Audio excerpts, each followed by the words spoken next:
Hello student, very good afternoon. I hope you are fine. आपके अपने YouTube channel expert classes by Manju ma'am में स्वागत एवं अभिनंदन है। स्टूडेंट, आज मैं आप लोगों के लिए एमए और एमएससी फोर्थ सेमेस्टर एग्जामिनेशन 2024 जिसका पेपर आज हुआ है, human development home science. Paper का क्या नाम है आपका स्टूडेंट? तो पर्सन विथ डिसेबिलिटी, ये आपका पेपर फर्स्ट है। और बुकलेट सीरीज क्या है स्टूडेंट? तो आपका बी है। तो देखिए स्टूडेंट, आशा करती हूँ आप लोगों का पेपर बहुत अच्छा गया होगा, क्योंकि पेपर का लेवल बहुत हार्ड नहीं था, बहुत आसान था। जो बच्चे अच्छे से पढ़े होंगे वो एकदम बहुत अच्छा किए होंगे। तो आइए स्टूडेंट, हम क्वेश्चन देखिए, आप मिलाइए। ये बुकलेट सीरीज सी है, सॉरी बी है। अब बाकी जिनका है तो क्वेश्चन वही रहता है स्टूडेंट, सिर्फ क्रम जो है प्रश्न का जो है क्रम बदल जाता है। देखिए पहला क्वेश्चन क्या है, निम्न में से कौन सी तकनीक हकलाने से निपटने के लिए प्रयोग की जाती है? पहला ऑप्शन क्या है आपका? उद्देश्यपूर्ण भाषण। दूसरा ऑप्शन है व्यवहारिक भाषण। तीसरा ऑप्शन है विलंबित भाषण। और चौथा ऑप्शन क्या है? दीर्घकालीन भाषण। स्टूडेंट देखिए, हकलाने की तकनीक से निपटने के लिए जो है, मतलब ये तो हम सभी जानते हैं कि जो है स्पीच वाला जो है मतलब सही माना जाता है, लेकिन इन चारों में से जो है कौन सा जो है भाषण जो है मतलब उनको हकलाने के से निपटने के लिए लाभदायक हो सकती है? स्टूडेंट याद रखिएगा कि उद्देश्यपूर्ण भाषण, यानी पहला ऑप्शन यहाँ पे सही हो जाएगा। ठीक है, अगले प्रश्न की ओर हम चलते हैं स्टूडेंट। अगला प्रश्न हमारा क्या कह रहा है कि जब कोई शारीरिक न्यूनता होती है वे कहलाते हैं। ठीक है, जब कोई शारीरिक न्यूनता होती है तो वे कहलाते हैं स्वस्थ बालक, तो ये तो होगा नहीं। अंगहीन, ठीक है। सामान्य, ये भी नहीं होगा, कोई नहीं। यहाँ पे क्या हो जाएगा आपका? सेकेंड ऑप्शन सही हो जाएगा स्टूडेंट। दूसरे का दूसरा आंसर सही है। अगले प्रश्न की ओर हम बढ़ते हैं स्टूडेंट। अगला प्रश्न हमारा क्या कह रहा है कि क्रो एवं क्रो ने विशिष्ट बालक को कितने भागों में बांटा है? स्टूडेंट तो याद रखिएगा कि क्रो एंड क्रो ने जो है विशिष्ट बालक को क्या है, 4 भागों में बांटा है। ठीक है, विशिष्ट बालक में कौन कौन से आते हैं आपके? मतलब जो है प्रतिभाशाली बालक आएंगे, मंदबुद्धि बालक आएंगे, सामाजिक बालक आएंगे। ठीक है, तो ये सब जितने होते हैं ये 4 टाइप्स के जो है उनके अनुसार थे। अगला प्रश्न हमारा क्या कह रहा है स्टूडेंट कि किन बालकों के अंतर्गत, ठीक है, किन बालकों के अंतर्गत हीनता की भावना बढ़ जाती है? ठीक है, यानी वो बालक अपने आप को हीन महसूस कर। पहला क्या ऑप्शन है? सामान्य बालक। दूसरा है विकलांग बालक। तीसरा है मूढ़ बालक। और चौथा ऑप्शन है इनमें से कोई नहीं। तो स्टूडेंट याद रखिएगा, इसका आंसर क्या हो जाएगा आपका? विकलांग बालक जो होते हैं उनमें क्या होती है? हीन भावना जो है मतलब बढ़ जाती है। ठीक है, एक सामान्य बालक में तो हीन भावना रहती नहीं है। मूढ़ बालक तो मान के चलिए जो स्टूपिड बॉय हैं तो उनको हीन भावना या उनसे कोई मतलब ही नहीं होता है। ठीक है, अगले प्रश्न की ओर हम चलते हैं स्टूडेंट। अगला प्रश्न हमारा क्या कह रहा है कि कौन से बालक कक्षा में पढ़ाई व बताई हुई बातों को ठीक से समझ नहीं पाते? तो सामान्य बालक, तो ये तो होगा नहीं। सामान्य बालक तो जो भी पढ़ाया जाएगा वो बातों को ठीक से समझ लेंगे। ठीक है, बीमार बालक भी क्या होगा, मतलब ये भी समझ लेगा, लेकिन जो विकलांग बालक होंगे वो क्या होंगे, वो जो है हाँ, मतलब कक्षा में जो पढ़ाई हुई बातें होंगी वो उसको समझ नहीं पाएंगे। ठीक है, तो ये दोनों ऑप्शन नहीं होगा, इसका क्या होगा? सेकेंड ऑप्शन आपका सही हो जाएगा। अगले प्रश्न की ओर चलते स्टूडेंट। अगला प्रश्न हमारा क्या कह रहा है कि बहुकारक सिद्धांत किसने दिया था? ठीक है, थॉर्नडाइक ने दिया था, प्रोफेसर थर्स्टन ने दिया था, स्पेयरमैन ने, या बिनेट? याद रखिएगा कि बुद्धि का जो है बहुकारक सिद्धांत किसके द्वारा दिया गया था? तो थॉर्नडाइक के द्वारा दिया गया था। स्टूडेंट आई होप यहाँ तक आप लोगों के ये सारे क्वेश्चन, इसमें से मुझे नहीं लगता कि इसमें आप लोग कोई इसमें से गलत किए होंगे। ठीक है, अगले प्रश्न की ओर चलते स्टूडेंट। अगला प्रश्न हमारा क्या कह रहा है? अगला प्रश्न है आपका कि बुद्धि कार्य, देखिए बुद्धि कार्य करने की एक विधि है, यह कथन किसका है? स्टूडेंट याद रखिएगा कि यह कथन जो है वुडवर्थ का है। बुद्धि कार्य करने की एक विधि है, यह कथन किसने दिया था? वुडवर्थ ने दिया था। अगले प्रश्न की ओर चलते हैं स्टूडेंट। अगला प्रश्न क्या है? बुद्धि के परीक्षण के प्रकार हैं। पहला ऑप्शन क्या दिया है आपका? व्यक्तित्व बुद्धि परीक्षण। दूसरा ऑप्शन है सामूहिक बुद्धि परीक्षण। तीसरा ऑप्शन है शाब्दिक तथा अशाब्दिक। और चौथा ऑप्शन है उपरोक्त सभी। स्टूडेंट इसमें क्या हो जाएगा आपका? उपरोक्त सभी हो जाएगा। ठीक है स्टूडेंट, यहाँ पे क्या हो जाएगा आपका? उपरोक्त सभी हो जाएगा। अगले प्रश्न की ओर चलते हैं स्टूडेंट। अगला प्रश्न आपका क्या कह रहा है? देखिए ये मॉडल पेपर में हमने नहीं कराया था स्टूडेंट, लेकिन ओरल आप लोगों को बताया था कि बुद्धि के कितने सिद्धांत होते हैं। तो बुद्धि के जो है 10 सिद्धांत हो गए। अगर आप मेरी बातों को सुने होंगे तो ये क्वेश्चन निश्चित तौर पर सही किए होंगे। अगले प्रश्न की ओर हम चलते हैं स्टूडेंट। अगला प्रश्न हमारा क्या कह रहा है कि त्रिकारक सिद्धांत किसने दिया था? ठीक है, बुद्धि का जो त्रिकारक सिद्धांत किसके द्वारा दिया गया था? तो स्टर्नर ने है, स्पेयरमैन के द्वारा, या बिने, या स्पेयरमैन के द्वारा। याद रखिएगा कि स्पेयरमैन के द्वारा जो है दिया गया था। किसके द्वारा दिया गया था स्टूडेंट? स्पेयरमैन। स्पायरमैन नहीं होगा, स्पेयरमैन है। चौथा ऑप्शन यहाँ पे सही हो जाएगा। देखिए स्टूडेंट, यहाँ पे जो है आप लोग ना जब ऐसे क्वेश्चन आए तो आप लोग एक बार ना क्वेश्चन का जो है वो भी देख लिया करिए, क्या बोलते हैं इंग्लिश वर्जन भी देख लिया करिए। यहाँ पे देखिए स्पायरमैन लिखा है, यहाँ पे स्पेयरमैन लिखा है। ओके, अगले प्रश्न की ओर हम चलते हैं स्टूडेंट। अगला प्रश्न हमारा क्या कह रहा है, अगले प्रश्न की ओर हम बढ़ते हैं। तो अगला प्रश्न है कि बुद्धि को निर्धारित करने वाला कारक कौन होते हैं। पहला ऑप्शन क्या, आनुवंशिकता, दूसरा ऑप्शन है वातावरण, और चौथा ऑप्शन है उपरोक्त दोनों। तो याद रखिएगा बुद्धि के जो है निर्धारित करने वाले कारक क्या होते हैं, आपकी आनुवंशिकता भी होती है और वातावरण भी होता है। हमको कैसा वातावरण देना है, ये भी क्या है बुद्धि के जो है मतलब उनके निर्धारित करने का वाले में कारक में भी आते हैं। ठीक है, अगले प्रश्न की ओर हम चलते हैं स्टूडेंट। अगला प्रश्न हमारा क्या कह रहा है, प्रश्न नंबर हम 12 देखते हैं। देखिए यहाँ पे क्या है कि थार्नडाइक ने बुद्धि के कितने प्रकार बताए। तो याद रखिएगा थार्नडाइक ने बुद्धि के क्या है 3 प्रकार बताए को। ठीक है, अगला प्रश्न की ओर चलते स्टूडेंट। देखिए ये भी हमने आपको कराया था स्टूडेंट कि प्रतिभाशाली बालकों की बुद्धि लब्धि कितनी होती है, तो 140 होती है। 140 से ऊपर वाले जो बालक होते हैं वो प्रतिभाशील बालक होते हैं। फिर अगला प्रश्न हमारा क्या कह रहा है स्टूडेंट कि जड़ बुद्धि वाले बालक होते हैं। ये भी हमने आपको बताया था कि जिनकी बुद्धि लब्धि 25 से कम होती है वो जड़ बुद्धि वाले बालक कहलाते हैं। अगले प्रश्न की ओर हम चलते स्टूडेंट। अगला प्रश्न हमारा क्या कर रहा है, मूर्ख बुद्धि वाले बालक होते हैं। तो इसको हमने आपको बताया था स्टूडेंट कि मूर्ख बुद्धि वाले बालक क्या थे, आपको 50 से लेकर 69 तक थे। ठीक है, लेकिन आपके ऑप्शन में जो है 69 न देके क्या दिया 79 दिया है। तो आपके यहाँ पे क्या हो जाएगा, पहला ऑप्शन जो है आपका यहाँ पे सही हो जाएगा। ठीक है, अगले प्रश्न ये सब आपको हमने कराया था स्टूडेंट। अगला प्रश्न हमारा क्या है, बुद्धि सीखने बुद्धि सीखने की शक्ति ही बुद्धि है, यह कथन किसने कहा था स्टूडेंट। ये भी हमने आपको करा था, बकिंघम के द्वारा जो है ये परिभाषा दिया गया था बुद्धि का। अगला प्रश्न हमारा क्या कहा स्टूडेंट, देखिए ये भी क्वेश्चन हमने आपको कराया था कि भारतीय पुनर्वास परिषद की स्थापना कब हुई थी, तो 1986 ईस्वी में हुई। भारतीय पुनर्वास परिषद की स्थापना कब हुई थी स्टूडेंट, 1986 ईस्वी में भारतीय पुनर्वास परिषद की स्थापना की गई थी। ठीक है, आई होप यहाँ तक आप लोगों को समझ में आ गया होगा। अगले प्रश्न की ओर हम बढ़ते स्टूडेंट। क्वेश्चन नंबर आपका 18 देखिए क्या कह रहा है कि वाणी बाधित बालक नहीं है। देखिए ये भी हमने आपको क्वेश्चन, ये भी मेरे मॉडल पेपर में से है। तो इसका आंसर हमने क्या बताया स्टूडेंट कि तेज बोलने वाले बालक जो होते हैं वो वाणी बाधित बालक नहीं होते। ठीक है, अगले प्रश्न की ओर हम चलते स्टूडेंट। अगला प्रश्न हमारा क्या कह रहा है कि थार्नडाइक के अनुसार बुद्धि होती है। थार्नडाइक के अनुसार जो है बुद्धि कितने तरह की होती है स्टूडेंट। तो कुछ क्वेश्चन जो है आप अपने कॉमन सेंस पर लगा सकते हैं स्टूडेंट। कभी कभी क्या होता है जिसमें उपरोक्त सभी ऑप्शन दिया रहता है वो भी आपका सही हो जाता है। ठीक है, तो देखिए यहाँ पे क्या हो जाएगा आपका मानक यांत्रिक बुद्धि भी होता है, अमूर्त बुद्धि भी होता है, सामाजिक बुद्धि, इसलिए यहाँ पे क्या हो जाएगा आपका उपरोक्त सभी हो जाएगा। ठीक है, अगले प्रश्न की ओर हम चलते स्टूडेंट। अगला प्रश्न हमारा क्या कह रहा है, द्विकारक सिद्धांत किसने दिया था। याद रखिएगा कि स्पेयरमैन ने द्विकारक सिद्धांत दिया था। अगले प्रश्न की ओर हम पढ़ते हैं स्टूडेंट। अगला प्रश्न हमारा क्या कह रहा है कि विशिष्ट बालकों में सीखने की क्षमता होती है। ठीक है, विशिष्ट बालकों में सीखने की क्षमता कैसी होती है, तो सामान्य बालकों की तरह होती है। ठीक है, सामान्य से अधिक होती है, सामान्य से कम होती है और उपरोक्त सभी। देखिए विशिष्ट बालक के अंतर्गत क्या आ सकता है स्टूडेंट, आपका जो है मतलब प्रतिभाशाली बालक भी आ सकते हैं और मंदबुद्धि बालक भी आ सकते हैं। इसलिए इस प्रश्न के अनुसार जो है आपका क्या हो जाएगा यहाँ पर उपरोक्त सभी यहाँ पे सही हो जाएगा। ठीक है, अगले प्रश्न की ओर हम बात करते हैं स्टूडेंट। अगला प्रश्न हमारा क्या कह रहा है कि विशिष्ट बालकों का वर्गीकरण किया जाता है। तो विशिष्ट बालकों का वर्गीकरण जो है शारीरिक गुणों के आधार पर भी करते हैं और मानसिक गुणों के आधार पर भी करते हैं। इसलिए यहाँ पर क्या हो जाएगा आपका प्रश्न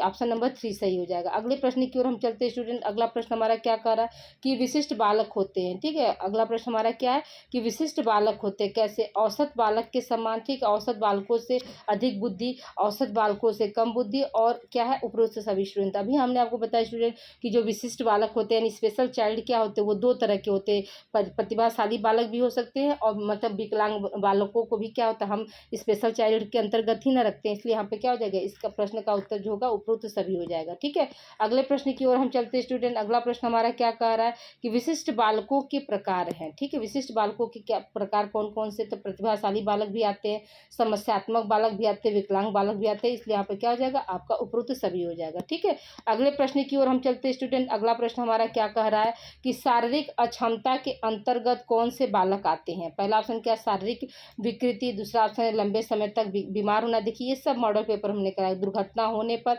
इसलिए यहाँ पे क्या हो जाएगा आपका उपरोक्त सभी हो जाएगा स्टूडेंट। ठीक है, अगले प्रश्न की ओर चलते स्टूडेंट। अगला प्रश्न हमारा क्या कह रहा है कि शारीरिक रूप से अक्षम बालकों के प्रकार है। क्या है, कम सुनने वाले बालक, ठीक है, वाणी दोष युक्त बालक, नाजुक और अपंग बालक, उपरोक्त सभी। यहाँ पे क्या हो जाएगा आपका उपरोक्त सभी हो जाएगा। ये भी भी क्वेश्चन हमने कराया स्टूडेंट। अगला प्रश्न देखिए यहाँ पे क्या है, सामान्य स्तर पर ध्वनि होती है। देखिए स्टूडेंट हम आपको 60 बताए थे, लेकिन जब आपका 60 यहाँ नहीं दिया तो क्या हो जाएगा, 65 डीबी होते हैं। सामान्य स्तर पर ध्वनि कितनी होती है, 65 डेसिबल होती है या डीबी होती है। अगला प्रश्न हमारा क्या करे स्टूडेंट, देखिए ये भी हमने कराया, बहरेपन के कारण क्या होते हैं, जन्म से पूर्व होते हैं, जन्म के बाद होते हैं, वंश परंपरागत प्रभाव से भी होते हैं, इसलिए यहाँ पे क्या हो जाएगा, आपका उपरोक्त सभी हो जाएगा स्टूडेंट। ठीक है, अगले प्रश्न की ओर हम बढ़ते हैं स्टूडेंट। अगला प्रश्न हमारा क्या कर रहा है, श्रवण दोष के प्रकार है, यानी श्रवण दोष यानी सुनने के जो दोष होते हैं वो कितने प्रकार के होते हैं स्टूडेंट, याद रखिएगा कि श्रवण दोष होते हैं वो 4 प्रकार के होते हैं। अगला प्रश्न हमारा क्या है स्टूडेंट, देखिए फोटोफोबिया। फोटोफोबिया फोटोफोबिया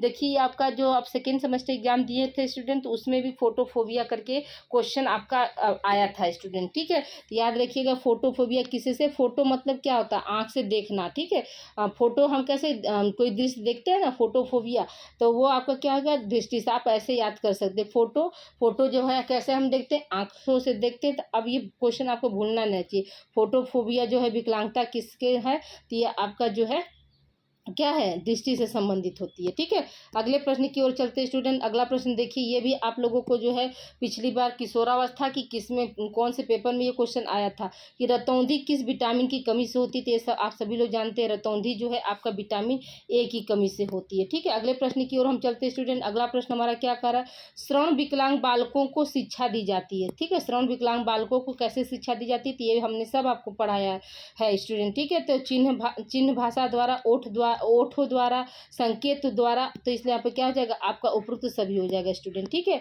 ध्वनि हम किस में मापते हैं, ये भी देखिए हमने कराया था स्टूडेंट, डेसिबल में नापते हैं। ठीक है, अगले प्रश्न की ओर चलते हैं स्टूडेंट। सभी बालक एक दूसरे से क्या होते हैं, सभी बालक क्या होते हैं, एक दूसरे से भिन्न होते हैं, और कभी समान नहीं हो सकते, दोनों नहीं हो सकते। याद रखिएगा, जैसा आप भाई बहन ही हो तो क्या आप लोग समान रहते हो, नहीं ना, तो फिर हम बहुत से बच्चों की बात, मैंने सभी बच्चों की हम बात कर रहे हैं, तब वो समान कहाँ से होते हैं, वो भिन्न हो सकते हैं। ठीक है, अगले प्रश्न की ओर हम चलते हैं स्टूडेंट। देखिए आपका ये साइंटिफिक राइटिंग से भी क्वेश्चन आ गया, वैज्ञानिक लेखन शब्द किसी से संबंधित है, तो याद रखिएगा वैज्ञानिक लेखन शब्द जो है आपका विज्ञान से संबंधित है। अगले प्रश्न की ओर चलते हैं स्टूडेंट। अगला प्रश्न हमारा क्या कह रहा है, ल्यूटी के अनुसार विकलांग बालक की प्रवृत्ति कैसी होती है, तो स्वयंहीनता वाली जो है प्रवृत्ति होती है। ये थोड़ा सा मुझे क्वेश्चन इसमें क्या है, क्वेश्चन नंबर आपका क्या 36 है स्टूडेंट, इसमें थोड़ा सा मुझे डाउट है, तो अगर आप लोगों को इसका आंसर कन्फर्म हो तो आप लोग प्लीज़ इसको क्लियर करिएगा। ठीक है, अगले प्रश्न की ओर हम चलते हैं स्टूडेंट। अगला प्रश्न हमारा क्या कह रहा है स्टूडेंट कि शोध क्या है, शोध क्या है, अज्ञात के बारे में सही वास्तविक खोज।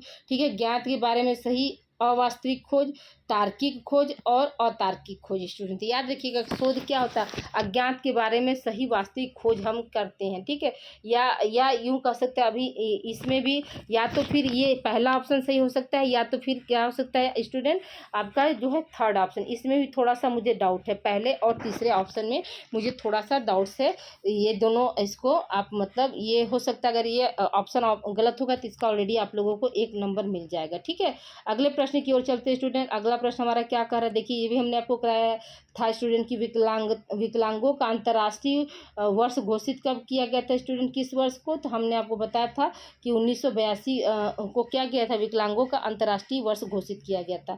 ठीक है, ये अगली प्रश्न की ओर चलते स्टूडेंट। देखिए अगला प्रश्न ये भी हमने आपको दिया था, लर्निंग डिसेबिलिटी शब्द का प्रयोग सबसे पहले किसने किया था, तो सैमुअल किर्क के द्वारा जो है ये लर्निंग डिसेबिलिटी का जो है किया गया था। अगला प्रश्न हमारा क्या है, ये भी देखिए हमने आपको कराया था कि लेखन संबंधी अक्षमता क्या कहलाती है, तो डिस्ग्राफिया कहलाती है। लेखन संबंधी अक्षमता क्या कहलाती है स्टूडेंट, डिस्ग्राफिया कहलाती है। अगला प्रश्न हमारा क्या है, ये सब आपको मॉडल पेपर से चल रहा है स्टूडेंट।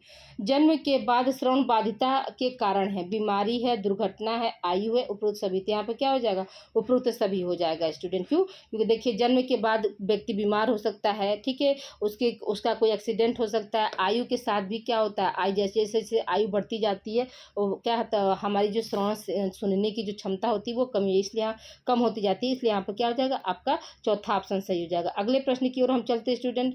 अगला प्रश्न क्या है कि सभी अंगों में सबसे कौन सा अंग जो प्रधान होता है, ठीक है, तो आँख होता है। देखिए कहते हैं ना, आँख, कान, नाक, हाथ पैर क्या हो, सही सलामत हो तो हम अच्छे नहीं, तो इसलिए क्या है, सभी अंगों में सबसे ज़्यादा प्रधान अंग कौन सा है, आपका आँख है। ठीक है, अगले प्रश्न की ओर हम चलते हैं स्टूडेंट। अगला प्रश्न हमारा क्या कर रहा है कि वैज्ञानिक लेखन में आवश्यक होता है, तो याद रखिएगा स्टूडेंट, वैज्ञानिक लेखन में क्या प्रामाणिकता भी आवश्यक होता है, परिशुद्धता भी, निश्चित रूपरेखा भी। इसलिए यहाँ पे क्या हो जाएगा आपका उपरोक्त सभी हो जाएगा। देखिए आपको वैज्ञानिक लेख भी हमने पढ़ाया था, तो उससे भी देखिए कुछ कुछ क्वेश्चन आप लोगों को आया है। ठीक है, कौन सी पद्धति एक निश्चित प्रक्रिया है? तो याद रखिएगा कि जो वैज्ञानिक पद्धति होती है उसमें क्या होती है, एक निश्चित प्रक्रिया, माने स्टेप बाय स्टेप हम कोई काम को करते हैं। ठीक है, अगले प्रश्न की ओर चलते हैं स्टूडेंट। अगला प्रश्न हमारा क्या कह रहा है कि शोध का अर्थ होता है। ठीक है, शोध का क्या अर्थ है? शोध का क्या अर्थ है? तो नए ज्ञान का प्राप्त करना, ये भी बात सही है, और खोज करना। इसलिए यहाँ पर क्या हो जाएगा आपका तीसरा ऑप्शन सही हो जाएगा। ठीक है, अगले प्रश्न की ओर हम चलते हैं स्टूडेंट। अगला प्रश्न हमारा क्या कर रहा है कि एक अच्छे शोधकर्ता के लिए आवश्यक गुण होना चाहिए। ठीक है, लंबा कद ये तो जरूरी नहीं है, लंबे बाल ये भी जरूरी नहीं है, कि विचारों में क्या होनी चाहिए, उनकी दृढ़ता होनी चाहिए। ठीक है, विचारों में क्या होनी चाहिए, दृढ़ता होनी चाहिए, ये सही है आपका। सहनशीलता, ठीक है, आवश्यक गुण पूछ रहा है स्टूडेंट। ठीक है, आवश्यक गुण जो है क्या होना चाहिए। ठीक है, विचारों में दृढ़ता, और क्या है इसमें चौथा ऑप्शन सहनशीलता। तो विचारों में दृढ़ता, देखिए स्टूडेंट इसमें भी थोड़ा सा मुझे डाउट्स लग रहा है कि अच्छे क्या है, एक अच्छे शोधकर्ता के लिए आवश्यक गुण क्या होना चाहिए। तो यहाँ पर क्या होना चाहिए, तो यहाँ पर सहनशीलता होना चाहिए, यानी पेशेंस के साथ हम कोई काम कर रहे हैं। ठीक है स्टूडेंट, यानी चौथा ऑप्शन सही हो जाएगा। ठीक है, अगले प्रश्न की ओर हम चलते हैं स्टूडेंट। अगला प्रश्न हमारा क्या कह रहा है कि अ स्टडी ऑफ हिस्ट्री पुस्तक के लेखक हैं, कौन है स्टूडेंट? याद रखिएगा टायनवी जो है वो अ स्टडी ऑफ हिस्ट्री के क्या है, पुस्तक के लेखक हैं। ठीक है, अगला प्रश्न हमारा क्या कह रहा है स्टूडेंट कि वैज्ञानिक अध्ययन का एक अनिवार्य मानदंड है। तो क्या होता है स्टूडेंट, अनिवार्य मानदंड क्या होता है आपका, ऑब्जेक्टिविटी होता है। क्या होता है स्टूडेंट, विषय वस्तु जो होता है वो क्या है आपका अनिवार्य मानदंड के अंतर्गत जो है माना जाता है, ऑब्जेक्टिविटी। ठीक है, अगले प्रश्न की ओर हम चलते हैं स्टूडेंट। अगला प्रश्न हमारा क्या कह रहा है, क्वेश्चन नंबर आपका देखिए 49 क्या है, अगस्ट कॉम्पटे ने वैज्ञानिक पद्धति को जो है कितने भागों में बांटा स्टूडेंट? तो याद रखिएगा कि 3 भागों में। कितने भागों में बांटा स्टूडेंट? 3 भागों में बांटा है। ठीक है, अगले प्रश्न की ओर हम चलते हैं स्टूडेंट। अगला प्रश्न हमारा क्या है, बुद्धि की विशेषताएं होती हैं। ठीक है, बुद्धि की विशेषताएं क्या होती हैं? यह जन्मजात शक्ति है। ठीक है, यह वंशानुक्रम होती है, यह बुद्धि योग्यता का समूह है, और उपरोक्त सभी। तो याद रखिएगा कि यह क्या हो जाती है स्टूडेंट, उपरोक्त सभी। जन्मजात बुद्धि की विशेषताएं क्या होती है, जन्मजात शक्ति होती है। ठीक है, वंशानुक्रम भी होता है, और बुद्धि के योग्यताओं का समूह भी होता है। इसलिए यहाँ पे क्या हो जाएगा आपका उपरोक्त सभी हो जाएगा। ठीक है, अगले प्रश्न की ओर हम चलते हैं स्टूडेंट। अगला प्रश्न हमारा क्या कह रहा है, अगला प्रश्न है हमारा कि किन बोल बालकों का, ठीक है, किन बोल बालकों का संवेग पर नियंत्रण नहीं होता है? पहला ऑप्शन क्या है, विकतार्कनाशक, सामान्य बालक, दोनों, और इनमें से कोई नहीं। तो याद रखिएगा स्टूडेंट इसका आंसर क्या हो जाएगा आपका पहला ऑप्शन यहाँ पे सही हो जाएगा। ठीक है, अगले प्रश्न की ओर हम चलते हैं स्टूडेंट। अगला प्रश्न हमारा क्या कह रहा है, कौन सा बालक घर विद्यालय अच्छा समायोजन नहीं रखते हैं? ठीक है, कौन से बालक हैं जो घर और विद्यालय में क्या है अच्छा समायोजन नहीं रखते हैं? पहला ऑप्शन क्या है, सामान्य बालक। ठीक है, दूसरा ऑप्शन है विकलांग बालक, तीसरा ऑप्शन है औसत बालक, और चौथा ऑप्शन है इनमें से कोई नहीं। तो हम क्या बताएंगे स्टूडेंट, देखिए आपका विकलांग बालक हो जाएगा। ठीक है, अगले प्रश्न की ओर हम बढ़ते हैं स्टूडेंट। क्वेश्चन नंबर 53 आप देखिए क्या है, देखिए क्वेश्चन नंबर 53 है कि किन बालकों को साथियों मित्रों के साथ समायोजन सर्वथा कठिन होता है? ठीक है, पहला ऑप्शन क्या है, सामान्य बालक, दूसरा विकलांग बालक, तीसरा दोनों, और चौथा ऑप्शन है इनमें से कोई नहीं। स्टूडेंट याद रखिएगा कि जो विकलांग बालक होते हैं उनको क्या है साथियों और मित्रों के साथ हमेशा क्या होती है, कठिनाई महसूस होती है समायोजन करने में। ठीक है स्टूडेंट, देखिए मेरी बातों को भी आप ध्यान दीजिएगा। ये जो आप लोगों को हम यहाँ पर आंसर की जो सॉल्व करा रहे हैं स्टूडेंट, तो आप लोग प्लीज़ इसको भी एक बार देख कर जाइएगा, क्योंकि क्या है आप लोगों का जो सेकेंड पेपर है वो भी क्या है विकलांगता असमर्थ बालों की देखभाल, सुरक्षा एवं देखभाल है, तो उसमें वो भी क्या है आप लोगों का विकलांगता से संबंधित है। तो मे बी 101%, मे बी नहीं स्टूडेंट 101% ये है गारंटी कि इसमें से मैक्सिमम मतलब मान के चलिए 10 से 15 क्वेश्चन क्या है आप लोगों का रिपीटेड रहेगा सेकेंड पेपर के लिए। इसलिए इस पेपर को भी आप लोग अच्छे से पढ़ के जाइएगा। ठीक है, अगला प्रश्न हमारा क्या है, सामान्य बालक कैसा होता है, बीमार होता है, स्वस्थ होता है, कमजोर होता है, इनमें से कोई नहीं। तो क्या होगा स्टूडेंट, एक सामान्य बालक कैसा होता है, स्वस्थ होता है। ठीक है, अगले प्रश्न की ओर हम चलते हैं स्टूडेंट। भारत में, ठीक है, भारत में दिव्यांगजनों, ठीक है, भारत में क्या है, भारत में दिव्यांगजनों पर उसके अधिक समय किस तिथि का अनुसमर्थन किया। ठीक है स्टूडेंट, क्या है तो याद रखिएगा स्टूडेंट, इसमें थोड़ा सा मुझे डाउट है, लेकिन मुझे जहाँ तक लगता है कि इसका आंसर जो है आपका 5 नवंबर 2006 हो सकता है। इसमें मुझे थोड़ा सा डाउट है, अगर आप लोगों को किसी को पता है तो आप लोग इसको इस आंसर एंड क्वेश्चन नंबर 55 का जो है आप लोग मुझे आंसर जरूर करेंगे। अभी तक देखिए 2 क्वेश्चन में मुझे डाउट था स्टूडेंट। ठीक है, अगर आप लोगों को कंफर्म हो तो इसका आंसर जरूर आप लोग बताइएगा। अगले प्रश्न की ओर हम बढ़ते हैं स्टूडेंट। अगला प्रश्न हमारा क्या कह रहा है, दिव्यांग जन अधिकार अधिनियम 2016 में कुल कितनी धाराएं थी। तो याद रखिएगा स्टूडेंट, कितनी धाराएं थी आपकी, 102 धाराएं थी। और कितने अध्याय थे स्टूडेंट, तो आपको हमने बताया था कि 17 अध्याय थे। अगले प्रश्न की ओर हम बढ़ते हैं स्टूडेंट। अगला प्रश्न हमारा क्या कह रहा है कि दिव्यांग जन अधिकार अधिनियम 2016 के अंतर्गत विशेष रोजगार कार्यालय के उपलब्ध किया गया है। तो किस धारा में जो है उपलब्ध किया गया है स्टूडेंट, याद रखिएगा कि धारा 36 के अंतर्गत जो है विकलांग के लिए क्या है, रोजगार विशेष कार्यालय जो है उपलब्ध कराया गया है। ठीक है, अगले प्रश्न की ओर हम चलते हैं स्टूडेंट। अगला प्रश्न हमारा क्या कह रहा है, क्वेश्चन नंबर 58 देखिए कि दिव्यांगजन अधिकार अधिनियम 2016 के अंतर्गत केंद्रीय सलाहकार बोर्ड के सदस्यों का कार्यकाल होता है, कितने साल का होता है स्टूडेंट, तो याद रखिएगा कि 3 साल का कार्यकाल होता है स्टूडेंट। ठीक है, अगले प्रश्न की ओर हम बढ़ते हैं स्टूडेंट। अगला प्रश्न हमारा क्या कह रहा है, दिव्यांगजन अधिकार अधिनियम 2016 के तहत पुनर्वास की परिभाषा दी गई है, किस में दी गई है स्टूडेंट। तो देखिए हमको लग रहा है ये पहला ऑप्शन यहाँ पर सही है। इस क्वेश्चन में भी जो है डाउट है, इसको भी आप लोग के पास अगर आंसर होगा तो कमेंट करके जरूर बताइएगा। ठीक है, अगले प्रश्न की ओर हम बढ़ते हैं स्टूडेंट। अगला प्रश्न हमारा क्या कह रहा है कि विकलांग बालक अपने आप को कैसा समझते हैं, असहाय समझते हैं, असुरक्षित समझते हैं, अयोग्य समझते हैं, सभी स्टूडेंट। या क्या हो जाएगा स्टूडेंट कि जो विकलांग बालक होते हैं वो क्या है, अपने आप को हमेशा क्या समझते हैं, असहाय भी समझते हैं और अपने आप को असुरक्षित भी समझते हैं स्टूडेंट, और क्या दिया है, अनहेल्दी भी समझते हैं। ठीक है, तो यहाँ पर क्या हो जाएगा आपका उपरोक्त सभी हो जाएगा। ठीक है, अगले प्रश्न की ओर हम चलते हैं स्टूडेंट। अगला प्रश्न हमारा क्या कह रहा है कि RPDW अधिनियम 2016 के तहत कितने प्रकार की विकलांगताएं मान्यताएं प्राप्त है स्टूडेंट। तो शुरू में क्या था, शुरू में विकलांग मान्यता जो थी वो 7 थी, लेकिन अब क्या है बदल के फिर क्या हुआ, वो 21 हो गए स्टूडेंट। ठीक है, तो इसलिए इसका आंसर क्या हो जाएगा आपका 21, यानी ऑप्शन 4 यहाँ पे सही हो जाएगा। अगला क्वेश्चन की तरफ हम चलते हैं स्टूडेंट। अगला प्रश्न हमारा क्या कह रहा है कि RPWD अधिनियम कब अधिनियमित किया गया। पहला ऑप्शन क्या है, तो याद रखिएगा कि आपका 2016 में जो है अधिनियमित किया गया था स्टूडेंट। ठीक है, अगले प्रश्न की ओर हम बढ़ते हैं स्टूडेंट। अगला प्रश्न हमारा क्या है, विकलांग बालकों के अंतर्गत आते हैं, क्या कौन से बालक जो है विकलांग बालकों के अंतर्गत आते हैं, तो जिनके अंग भंग हो ये भी है, ठीक है, बहरे हो ये भी है, हाथ पैर से अपंग हो ये भी है, इसलिए यहाँ पर क्या हो जाएगा उपरोक्त सभी हो जाएगा स्टूडेंट। ठीक है, अगले प्रश्न की ओर हम चलते हैं स्टूडेंट। अगला प्रश्न हमारा क्या कर रहा है, दिव्यांगजन अधिकार 2016 की धारा 2G निम्न से संबंधित है। तो ये हमको लग रहा है कि ये पहला ऑप्शन जो है आपका सही जगह कि सक्षम प्राधिकारी स्टूडेंट। याद रखिएगा ये क्वेश्चन में भी थोड़ा सा मुझे डाउट है, तो अभी तक 4 क्वेश्चन जो है आप लोगों के डाउटफुल रहे हैं स्टूडेंट। ठीक है, तो उसको अगर आप लोगों के पास आंसर हो तो उसको हमको आप जरूर कमेंट करके बताइए, क्लियर होगा आंसर। तो विकलांग बालक होते हैं क्या, शारीरिक रूप से खराब बनावट, दूसरा ऑप्शन है शारीरिक रूप से अच्छी बनावट, तीसरा ऑप्शन है दोनों। तो याद रखिएगा जो विकलांग बालक होते हैं वो क्या शारीरिक रूप से खराब बनावट वाले जो बच्चे होते हैं वो क्या होते हैं, विकलांग बालक के अंतर्गत जो है आते हैं। ठीक है, अगले प्रश्न की ओर हम चलते हैं स्टूडेंट। अगला प्रश्न हमारा क्या कह रहा है, निम्नलिखित में से कौन बौद्धिक अक्षमता है, डिस्लेक्सिया है, फिर क्या है आपका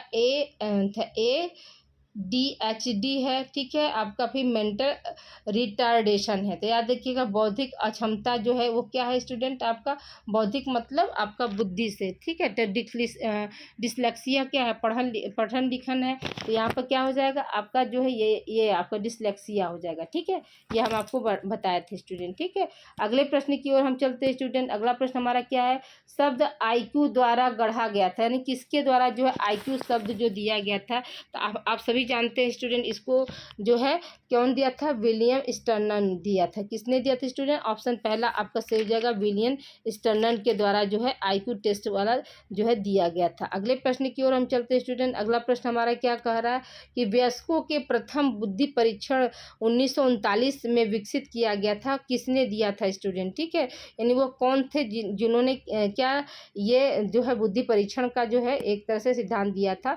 तो मुझे लगता है स्टूडेंट कि ये आपका वेस्ट चलर है, लेकिन इसका आंसर मुझे भी कंफर्म नहीं है। आप लोग को अगर आएगा स्टूडेंट तो इसको आप कंफर्म करिएगा, और नहीं जैसे मुझे भी पता चलेगा तो मैं भी आप लोगों को कमेंट सेक्शन में इसका आंसर डाल दूंगी। ठीक है, अभी 5 क्वेश्चन आप लोगों के हुए हैं डाउट्सफुल में। अगले प्रश्न की ओर चलते हैं स्टूडेंट। अगला प्रश्न हमारा क्या है? अगला प्रश्न है कि जन्म से पहले डाउन सिंड्रोम की पहचान करने के लिए किसका जो है उपयोग किया जाता है? तो पहला ऑप्शन क्या है आपका? एमिनियोसेंटिस, ठीक है, एमनियोप्रोलैक्सिन, ठीक है, एमनियोफिलैक्सी और एमनियोओक्लेक्सिस। ये स्टूडेंट याद रखिएगा कि ये क्या है आपका पहला ऑप्शन सही हो जाएगा। एमिनोसेंटिस का जो है प्रयोग करते हैं डाउन सिंड्रोम का पता करने के लिए, कब? गर्भावस्था के दौरान। ठीक है, अगले प्रश्न की ओर चलते हैं स्टूडेंट। मस्तिष्क का कौन सी संरचना भाषण को नियंत्रित करती है? तो याद रखिएगा स्टूडेंट, फ्रंटल लोब जो होती है वो भाषण को क्या करती है? नियंत्रित करती है। अगले प्रश्न की ओर हम चलते हैं स्टूडेंट। अगला प्रश्न हमारा क्या है? विकलांग बालक होते हैं। पहला ऑप्शन क्या है? पोलियोग्रस्त, अधिक कसे हुए, मोटे शरीर वाले और सभी। तो याद रखिएगा स्टूडेंट, विकलांग बालक जो होते हैं वो कैसे होते हैं? आपके जैसे हैंडीकैप्ड भी होंगे, ठीक है, और फिर क्या दिया इसमें, सॉरी, पोलियो अफेक्टेड भी हो सकते हैं, और एक्स ये जो है आपका क्या है? अत्यधिक कसे भी हो सकते हैं और मोटे वाले भी बालक हो सकते हैं। इसलिए यहाँ पे क्या हो जाएगा आपका? ये सभी आ जाएगा। ठीक है, अगले प्रश्न की ओर हम चलते हैं स्टूडेंट। अगला प्रश्न हमारा क्या है कि अगला प्रश्न है आपका,